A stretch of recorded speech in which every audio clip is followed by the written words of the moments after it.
today I have Ari Williams, and I'll let him talk a little bit about himself. Yeah, so essentially my name is Ari Williams. I'm 26 years old from Australia. At the moment, I kind of go by casual bartender, part-time model, unemployed actor at this point in time, because I've essentially just been backpacking like from Vegas all the way through California, stumbled upon Newport, decided to stay here for a little bit and just kind of working myself out through backpacking essentially. That's what I've been doing. So, I mean, I've been modeling for like 4 years and thinking into various different types of people. I've worked in sales, I've worked in various industries when it comes to hospitality and things like that as well. And I'm just a people person and mainly just an extrovert essentially. So between all the different places that you've gone, what are some different countries that you've traveled and where have stood out to you the most? I'd say this country is stood out to me the most because this is like the first of the first world countries. This is like the number one first world country. And it's just crazy just to see the patriotism and how people live and everything else, and just how incredibly like friendly and hospitable people actually are. Because I've lived in places like Singapore, India, Malaysia, Thailand, all those places, but they're like kind of hard to journey around. But I'm not sure if it's because of my age and like my current mindset, but this has been generally the easiest country to backpack, I find. So, especially California. There's a lot of different places to travel here, and I feel like there's a lot of different pockets that even within one state, you can find a million things to do. Yeah. Well, like all the counties and stuff. So like, for instance, like I was in Vegas. I went there to meet everyone from all around America to see which Americans were kind of the most like me or like Black Australians, because it's the third most populated country in the world, right? Essentially, all the Californians that I met, I was like, these guys are cool. And then on the third day of EDC, I just met these guys walking out. They're like, yeah, we'll give you a lift back to your Airbnb. And they gave me a lift back to my Airbnb. Started having some drinks. They're like, you're pretty cool. Do you want to come to California? I was like, yep. Just put my stuff in their car. And then I ended up in Fresno. Of all places, I ended up in Fresno, yeah. And then I called a bunch of people that I met at EDC, like about, oh, where should I go? And they're like, just get out of Fresno, no matter what. And the guy that like brought me there, he's like, you can crash on my couch for like a month or whatever. And I'm like, yeah, sure, like whatever. And I get that. And he's like, yeah, by the way, I was kind of like under the influence when I said that. You've only got like 2 days. I was like, what am I going to do? So then this other dude's just like, oh, okay, do you want to come to my friend's ranch? And I went and stayed on this like $1 million ranch for like a week or so. And then eventually they're like, do you want to live to LA? It's like, yep. I've just been kind of saying yes to everything so far. And it's just brought me like to where I am now. Very courageous, and not everybody's able or even willing to just take help from strangers and put themselves out there like that. You know, the whole emphasis of this podcast is finding very unique talents, things that make you stand out from the rest. And I think that is something that is really hard, being able to genuinely trust individuals and give all of your faith into someone. So what allows you, do you feel like, to even do that? Well, I kind of just like people in general. You know, like I like everyone on a surface level. You know, sometimes you can delve below the surface level and you can like, oh, I don't really like resonate or vibe with this sort of like human being. But furthermore, I just like everyone on a surface level, and I just trust them, you know, and I just try and be the best person I can be to everyone else around me. And I just trust that the universe will give that back to me. And sometimes it doesn't always happen that way, but you can't let like one bad occurrence judge the whole of humanity. That's true. In my opinion. And I feel like people hold on to bad memories far more than good memories. So I just try and flip my mindset to always remember all the good things that have happened. Yeah, and I agree. It's really easy for us to start overgeneralizing. If one person did us a bad, then we start thinking that everybody's going to do that same action. Yes. Yeah. Like it's so easy to generalize, you know, and it's a challenge not to do that. And I find that when you start, like it's like exercising. When you start exercising, it's really hard at the start, but then eventually it gets easier and easier. And after working in sales and bartending and stuff for like tips only, like if someone's really mean to me or something like that, I'm like, that person's probably just had a bad day. They're still a good person. And I've had that mindset for like a while. And I find that after just subconscious repetition, now it just comes naturally to me. Yeah. And do you think that's a quality that you've just gained over time, or is it someone that showed you that and then you started picking that up?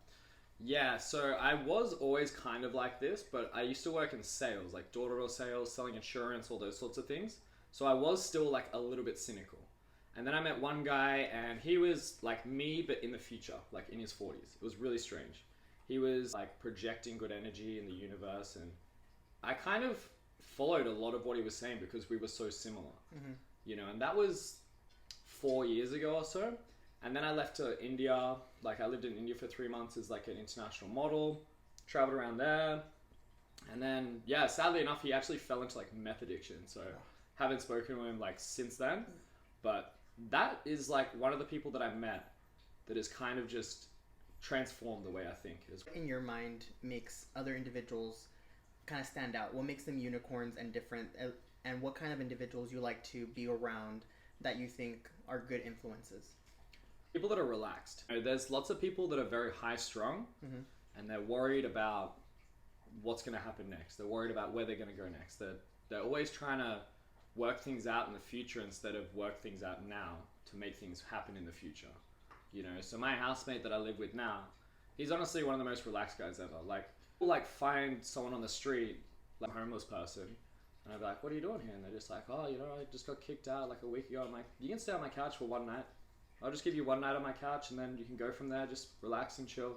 And he's just been totally fine with it. And I wouldn't have been able to do that comfortably if he wasn't relaxed about it, like trusting in me.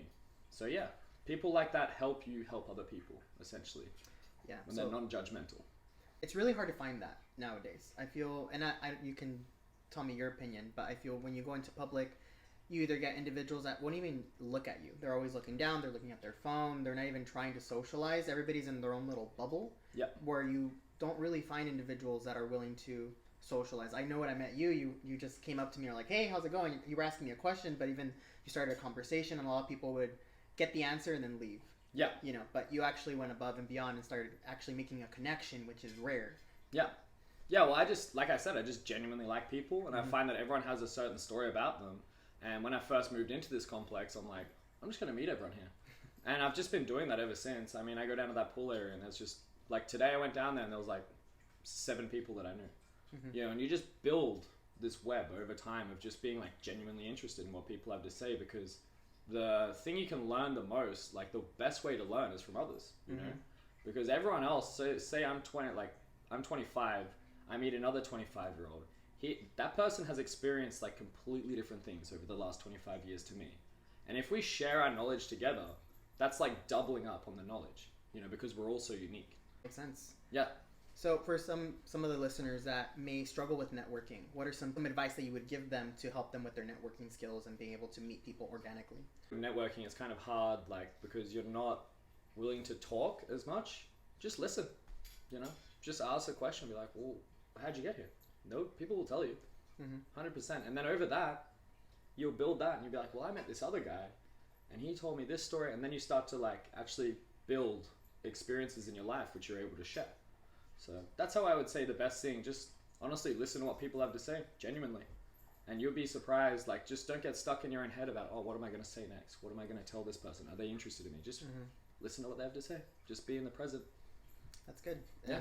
And out of the different positions that you've had, what are one of the biggest obstacles that you've faced or biggest life lessons that you've learned? I mean, like, there's been a few obstacles I've faced here where I just always gone out and just spent like all my money around people, right? So if someone's buying stuff and they like have a lot more money than me, then I'm just going to buy things too. And we're just going to exchange, right? And here, like, I find myself doing that, but because I'm using Australian currency, it's far less than the American currency, right? Yeah. And then I'm like, oh, I actually have no more money left. You know what I mean? I'm like, what am I going to do? And the main thing I did was just wait it out. Just believe in the universe and in time, because time fixes everything. An opportunity will arise if you just be calm and be ready to seize that opportunity. And every time it's just kind of worked itself out, strangely enough. Like, something has always arisen, maybe a day or two after. So like I was living in Laguna Beach and I went up to LA on the Saturday night. I got robbed in LA, in Santa Monica, like walking around just drunk by myself, like just hanging out. I got robbed at knife point, gave over like all my clothes, all my money, my phone died. I was just walking around, I was like, oh my God, like I don't know what I'm gonna do. And then I came back to Laguna Beach on the Sunday and I texted my boss. I was like, this new job, I was like, I can't come into work. Like, I got robbed. The girl I was staying with was like, I'm moving to New Orleans in 3 days. You need to find somewhere to live. And my boss didn't really text me back properly. So I was like, okay, so I've lost my job. I have nowhere to live and I have no money. Like, what am I going to do? Started like messaging people on Facebook Marketplace, like for houses to stay and just telling my story. And then this one guy pulled through here and he's like, look, like, you don't have to pay a deposit. You don't have to pay rent up front. You can pay rent in arrears. I'll leave all the furniture for you. I got here and he's like, I'm going to leave all this food in here for you. There's alcohol in that cabinet. And then my boss texted me after that. He's like, yeah, nah, sorry, we've just been super busy. Come back into work on Tuesday. And that was like 3 days after everything happened. And those 3 days were like really, really like hard. Mm-hmm. You know, like I was there like talking to my mom, and my mom's like, just get to the embassy and go home. Something in me was just like, no, I'm not done yet. Yeah. Something has to come up and fix it. And then fair enough, I just kept pushing through and persevering. Then everything became good again. Yeah. Pretty crazy, right? That is very pretty crazy. Yeah. Like I've heard about living in the day, but that's like that takes it to a whole different perspective. I think I am a very anxious person. I plan everything ahead of time. So I'll plan my meals, I'll plan my events, everything at least a week ahead. Yep. Not knowing what tomorrow in stores gives me so much anxiety. Yeah. So I don't know how do you do that without having the fear of like, what if this all goes wrong? Well, I just try and like keep my mind occupied. And the way that I keep my mind occupied the best is through conversation, because that's when I'm in the present the most, or by working. I always know that if I plan something ahead, if I plan like a really big goal and reverse engineer it all the way down into my day-to-day activities, like so I go like my biggest goal, little goals from there, reverse engineer it into like a 5-year plan, 1-year plan, 12 months, month, week, day, and I just do those activities day to day, I know that that's going to happen. I just trust in the process. And bad things could happen along the way. Yeah. But I'm always thinking, and I know that I'm going to hit that goal.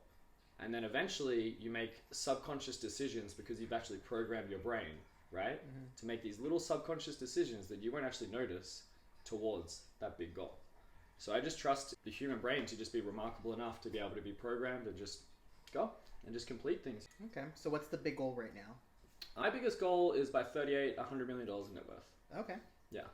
So I planned that a while ago, and I started to kind of lose like traction and lose hope. So that's why I like decided to travel. And then recently, actually, a person on Instagram hit me up to send me a interview thing to like another podcast. And I filled out the questions. He's like, oh, you know, you actually did one of these with me in 2019. I was like, what? And I read it today. And I read everything that I wrote in 2019, 3 years ago. And I was like, how did I lose sight of that? I'm just going to go back to thinking like that. And then everything's going to be all good. But that would have never happened if I just didn't like venture out into the world and just start backpacking again. Yeah. And that's interesting because I think a lot of us, we lose sight of our big goal when we start going through the day-to-day. Yeah. I know back in 2015, I was working in a restaurant and I told myself, I really want to work in administration. I want to be able to impact the leaders of tomorrow, be able to really shape and influence individuals with everything that I've learned. So I went to school, I started job hopping to get the experience, and then I got stuck at a position where I was making enough money, I made really good friends at work, and I forgot my dream. Like I was more focused on now getting promoted there that I lost sight of the big picture. And it wasn't until there was a disruption of like where my favorite supervisor got promoted and left, and then a new one came in that wasn't necessarily as influential. She was very greedy. She only cared about her and herself. That I got reminded of like, hey, this is not. Why am I stressing about staying here? Yeah. When this is not the end goal. Yeah. And I had to restart myself. I had to start focusing on myself. Went back to school, and now I'm getting in a position where I'm finally getting there. Yeah, 100%. And that's another thing that I also always think about is never be afraid to just go back to like your goal. Like just because you lost sight. Like, say you were in a band when you're like 15, and then you get caught up when you're like with your studies and stuff, and then you're like 25, 10 years later, like, oh, I wish I stayed with that band. It's like, just start a new one. Just do it again.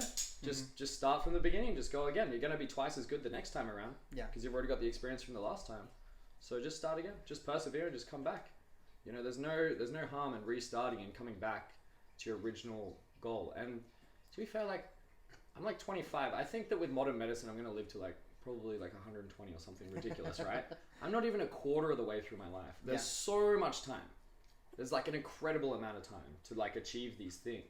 It's always good to have a time frame and stuff, but just know that like you've got nothing but time. That's very true. There's more time than life. I know that especially here in the United States, we're trained as little kids to be in cookie cutter positions. You have to go to school, go to work, and then do that for the rest of your life. You're living a lifestyle that some of us can't even imagine we could live. And that, like, for me, that's out of the norm I think it's amazing, but some people can see that as like, oh, what is he doing with his life, or like, you know, why not settle down and do the ordinary thing? But I think what you're doing is extraordinary, and I think that's what lets you have a better lifestyle, a more rich lifestyle. You get experiences, you get to see things. What motivates you to go beyond and even get you started to do this versus falling back to what was safe? Yeah, after I was in India as an international model, I came back to Australia to like see my family before I left back to Asia indefinitely as an international model. So I had like Manila, Bangkok, Shanghai, Dubai as well, I think, all lined up as essentially contracts in the future. And then what happened was COVID, right? Mm-hmm. So I remember sitting there in like February 2020. I was like, I'm going to go to Hong Kong. Dad's like, no, you're not. Mm-hmm. Like, look, you're not going over there. And then, yeah, and I was just like, all right, fine. I guess I'll just have to start a new life here. I became a finance broker. I had a girlfriend. Like her parents were going to like buy us a house, all this. Like my life was set. Yeah. Everything was perfect at that point. But I just wasn't quite happy. You know what I mean? I like wasn't happy. And it took a little while for me just to like fully realize that and understand it. So I broke up with my girlfriend, quit my job, moved to Gold Coast, which is pretty much like a mini Miami, became a bartender, started doing whatever. And then I really liked hospitality and I stayed in hospitality. And then I just wasn't happy with that either. And I was like, what am I going to do? And I was like, because I study Mandarin, I was like, I just need to go back over to Asia. But China's fully locked down. I was like, well, I've already lived in India. That's the most populated country. China's shut down. The third most populated country is here. So I just came here. I had like I was going to stay in Vegas for like a month. And then on the first day at EDC, I lost my passport and I just canceled all my return flights. And I was like, well, that's a sign from the universe just to stay here. And then just started backpacking around. It's been the best thing I've ever done. Yeah. And I've really like kind of found, now I'm starting to find myself like, and just know that I want to help everyone else understand that too. On if you just be a good person and just spread your positive energy, it'll come back tenfold. 100%. People will look after you if you look after others unconditionally, and it'll just be complete strangers that'll look after you too. You won't even like realize how powerful it is. So yeah, that's how I would say that I've pushed myself to do it, because I just wasn't happy and I was just trying to find what I needed to do. And it was just because I did something extraordinary, came back to something ordinary, and I was like, I don't want to do this. I'm still young. I want to go out and see the world and do whatever I want. So what advice do you have for somebody who maybe is stuck in the 9-to-5 job, is stuck in their life and they don't really feel happy? What do you suggest that they start, like even baby steps, how can they kickstart their life so they can go towards happiness? Just meet new people. Just honestly go like out of your comfort zone. Even if you're at the gym, just like, I don't know, just like talk to people, just talk to strangers and stuff like that. And like everyone inspires everyone else to do things. So when I kind of just decided on America. I wasn't too sure like how it even came into my mind, but it just kind of did. And I feel like it was an external influence from someone else that I've just met out and about, that I've just forgotten about, you know? And everyone can plant seeds in everyone else's minds as well, right?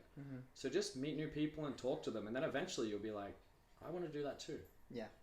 And then they'll be like, well, you can. I was in the same position as you, and you can achieve whatever you want. And yeah, that's what I'm trying to do here. You know, just tell everyone, like, you can do whatever you want. Like, this is your world. Just do it as a good person, and it'll be that much easier. I think you're doing it. Yeah, 100%. Yeah. I'm trying my best anyway. So out of all the individuals that you've met, who are the unicorns in your life? Who are the people that have inspired you, if it's one or several, that have inspired you to be the person that you are today and to become the person that you are tomorrow? Probably my dad. He kind of inspires me a lot. He's like 69. My dad's pretty old, and he just does whatever he wants, really. Like, you know, he's like pretty libertarian. He just does whatever he wants, whenever he wants, you know, and just like he'll just do like anything, doesn't care. You know, he's just like, yeah, well, I'm at the end of my life. I don't really care anymore. And like my mom as well, because she's always just been the person. She like homeschooled me in grade 4, and the main thing she taught me was that how to kind of think for myself, you know, and how to like not fall into like the single line of others and just like follow in suit. Just always think for yourself and just make sure that you're doing what makes you happy, because those two people, they'll support me throughout anything. You know, and I'm kind of super lucky in that aspect. Like, I can call my mom when I'm just like drunk at like 6 a.m. with a bunch of randoms that I met at a party. And I'm like, Mom, talk to my friends, and just give it to my friends and stuff like that. And if I'm doing something that seems like crazy, I'm like, no, but I'm happy. She'll be like, yeah, support it then, you know? And there's a lot of people in your life that'll be like that too. So, like, probably those two people are my mains, straight up. Like, they will just, I can call them at any time, and they'll just, like, have a chat with me, and I'll tell them about everything. And they'll just be like, yeah, do whatever you want. It's your life, you know? Because my brother, he's, like, married, 3 kids, has like a house. My sister like had a 10-year marriage and recently like divorced her and just drove around Australia with her dog, you know? And it's just like kind of cool because they did that and I'm able to do this. And even if like, I just want to tell people like what they've relayed to me, essentially. And I didn't understand that until I started backpacking around here. So my plan is now, like, I'm not going to go back home for a little while. I'm going to go up to Canada, and then I'm going to go across Canada to Toronto, and then to the UK, because I'm a British citizen as well. Work in the UK, save up some money, go to Moscow, catch the Siberian Railroad to Beijing, down to Shanghai, work in Shanghai for a bit, perfect my Mandarin, Tokyo, Hawaii, Vegas, and then I've done a whole lap of the world, just spreading good energy. Tenfold. And hopefully I can influence a lot of people to, like, do the same. So, yeah. That's wonderful. I mean, you're inspiring me right now. I kind of want to book a ticket and just go. Yeah, you definitely can. I mean, even if you don't even go for long. Yeah. I highly advise anyone just to give it a go once in their life, just to live out of a backpack for like 2 weeks or something like that and just go through hostels and stuff and just do whatever you want, especially in Southeast Asia. That's like the place where you're going to really like, it's not like super out of your comfort zone like India, but it's definitely out of your comfort zone enough, I find. So, yeah, you definitely should. You definitely should. Where can they find you on social media? I'd say mainly my Instagram. It's Ari, A-R-I-L Williams. If you just want to follow that one, I generally post a lot of things there. I'll eventually start like a YouTube, but I'm writing a travel blog about everything I've been through here. The travel blog is getting pretty lengthy because I've just been through so many like crazy situations. A big travel blog. I might upload it somewhere eventually, but I'm at about 12,000 words now and it's been it's been like 2 months. Yeah. So I'm writing about that and yeah, I'll eventually post that somewhere, but my Instagram is the main point to kind of follow me and follow my modeling, and also I post some things in my story here and there just to show you where I'm at as well. So yeah. Okay. Well, thank you for doing the interview with me, and I appreciate all the time. Is there anything that you would kind of last words that you would like to tell our listeners? Just don't think too much about the future or the past, because neither really exists. The only thing that exists is right now. That's it. I mean, just don't overthink it too much. Just have like a general plan in mind, but don't be like, oh, this can happen or this. Just think positively about the future and good things will happen, and just never regret anything in the past, because those were all life lessons. That's what I'd say. Perfect. Yeah. Thank you. No worries. And for those of you that enjoyed this podcast, feel free to hit the subscribe button, and see you next week. Thanks.